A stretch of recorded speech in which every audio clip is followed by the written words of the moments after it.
Hello and welcome back to another episode of Gear Girl. I'm Arooj, your host, and on the panel with me today is Mark. Thank you for joining. No problem. So, imagine it's 1972 and a hot hatch is travelling down the streets of France. But, fast forward to today, it's back. And it's very yellow, and it's also very electric. It's also won a numerous amounts of awards, calling it Car of the Year. But does it deserve it, or is it just an EV dressed up in nostalgia clothing?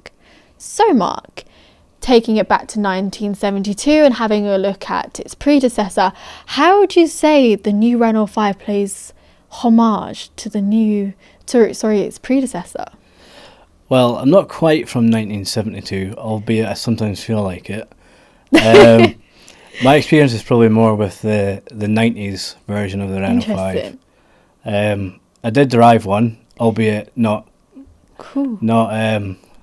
until it was probably 20 years old itself, the car. And I think what I do like about this sort of take on the Renault 5 compared to maybe some other remakes of the same sort of brand is that it actually looks like a Renault 5. Like if you were to I agree. leave off like the badging or anything, Yeah. the standout for me is like the rear window shape going into the headlights. Right. That cool. angle on it. Yeah. Like I reckon it's sort of substantial enough that I would, with just a small angle, I'd say, oh, that's a Renault 5, That's without quite seeing the rest of interesting. the car. No, I agree. I would say I really do like the take that they've done on the new Renault 5, especially the tailgate lights, how they've angled them so they do represent and replicate the old Renault 5, taking those little details such as having on the bonnet where they've got the 5 to show the battery and how much charges on that.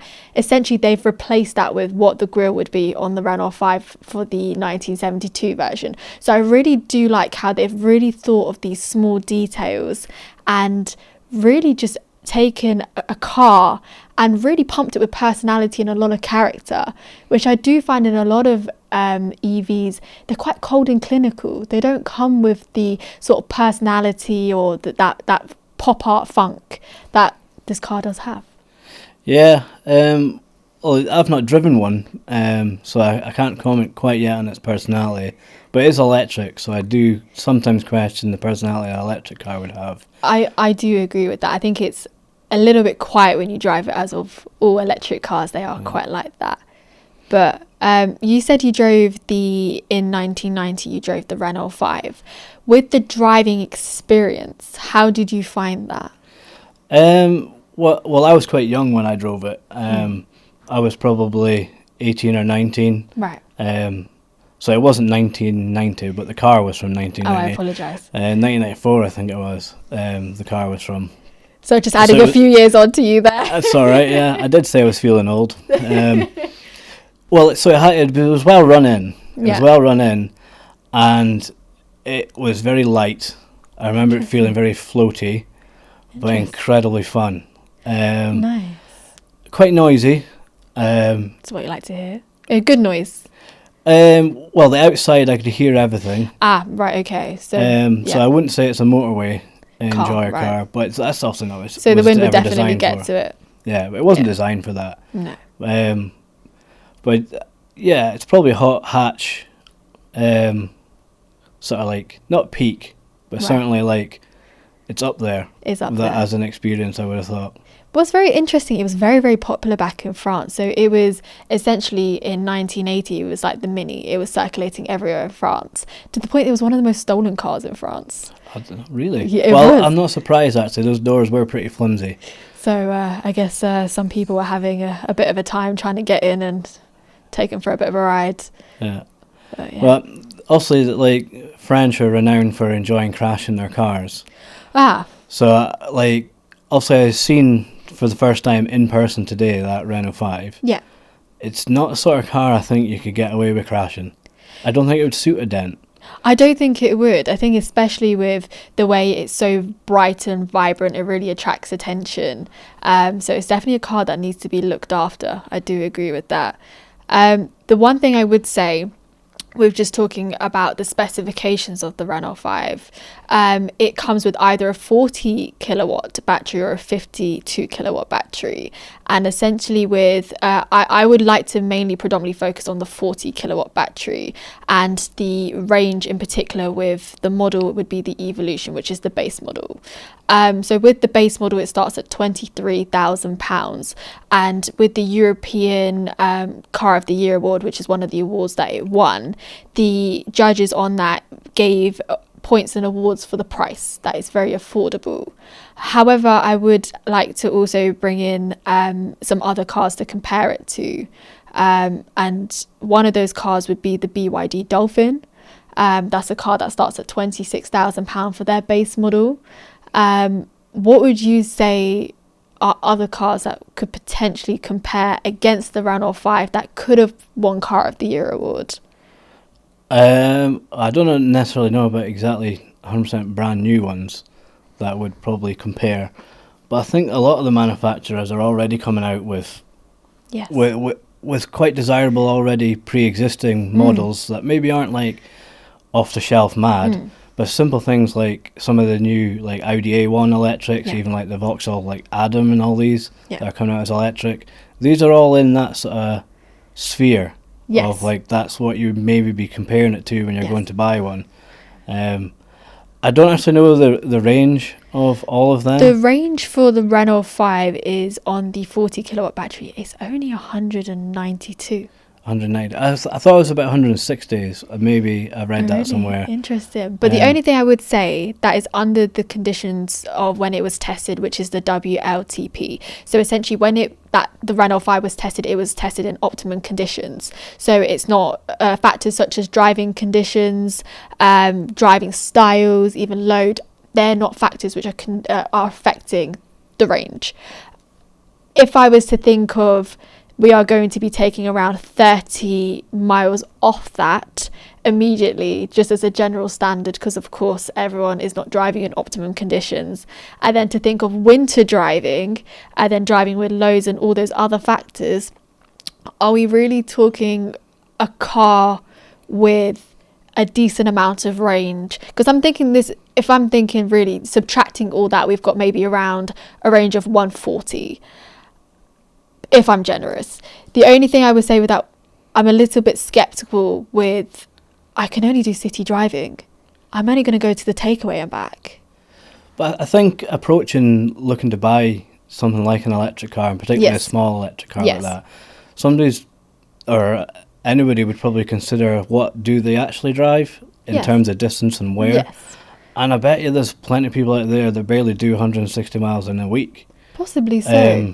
And particularly if you're looking for a small car, it's maybe not going to be a motorway beater, and it probably isn't going to be. Yes. So I'd probably be inclined to think if it's going to guarantee you 130, 140, even in winter. Yeah. I think it's a fair enough.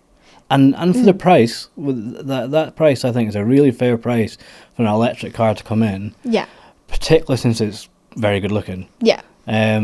When you consider like the Vauxhall Adam's not far off. Yeah. And it looks pretty horrendous. Yeah, that's true. So I wouldn't consider it a massive detractor, and it's not going to lose out to its competitors with that. No, possibly so. I do agree with that. I think especially the new Nissan Micra is going to be emerging late this year, and it is around the same weight, it's around the same battery, it's pretty much looking at its competitor, very much the same.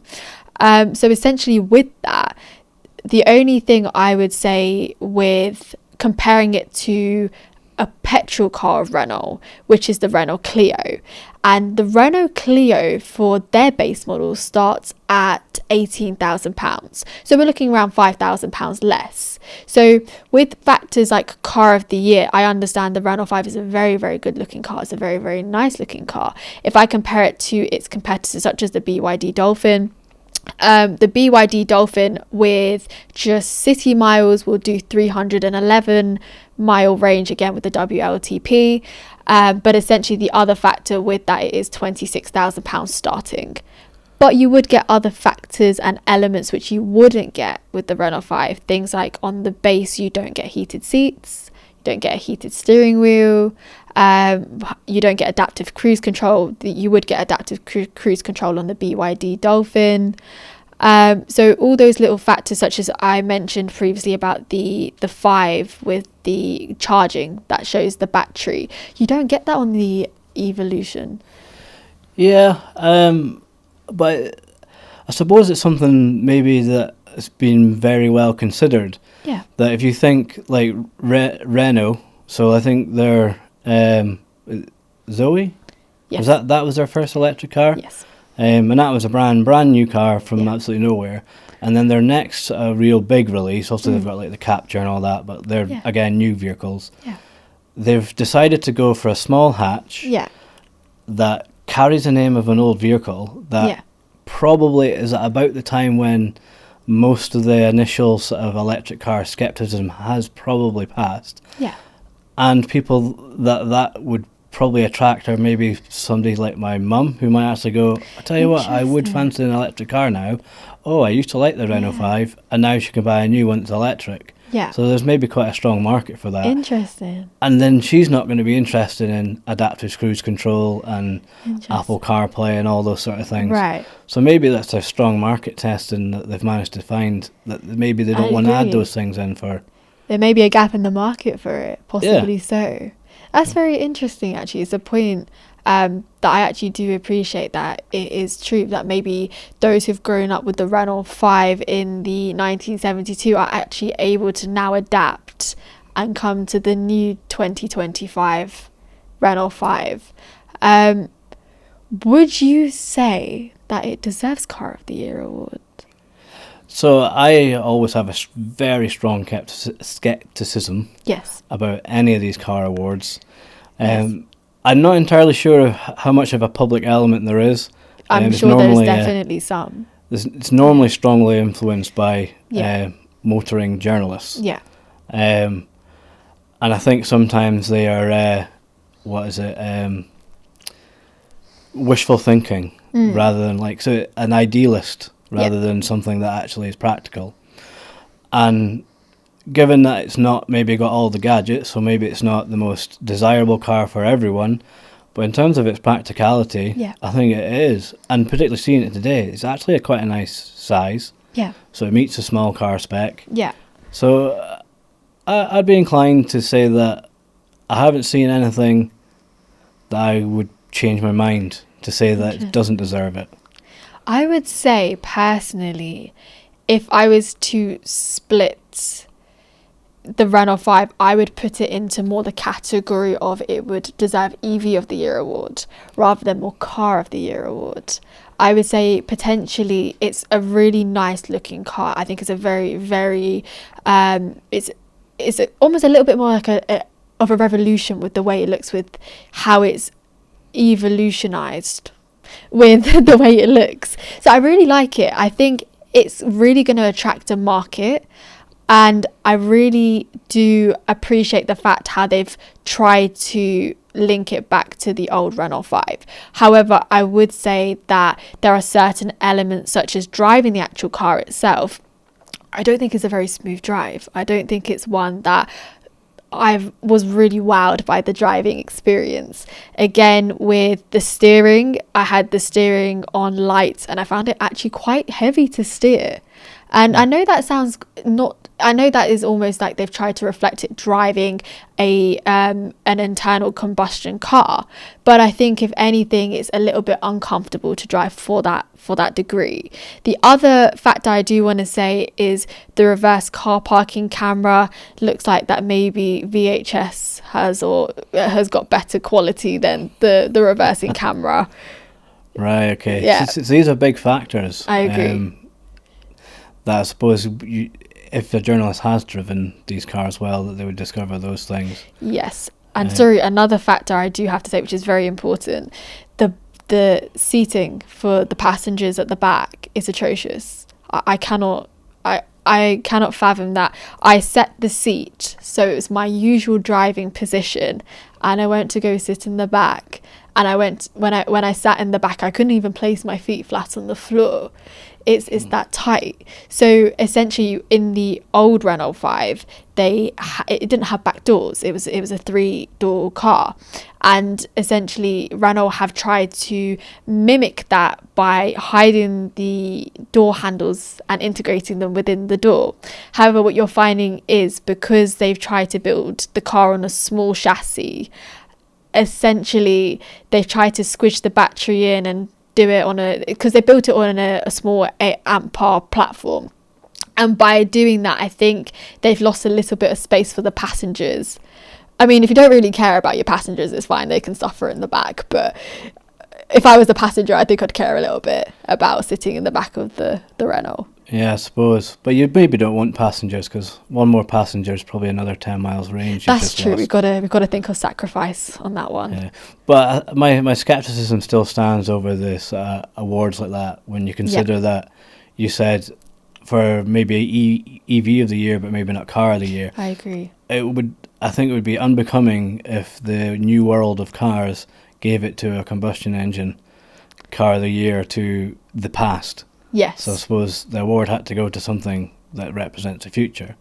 But maybe it was a nice touch that it was a car from the past, name-wise. No, I appreciate your input on that. But I think that sums up this episode.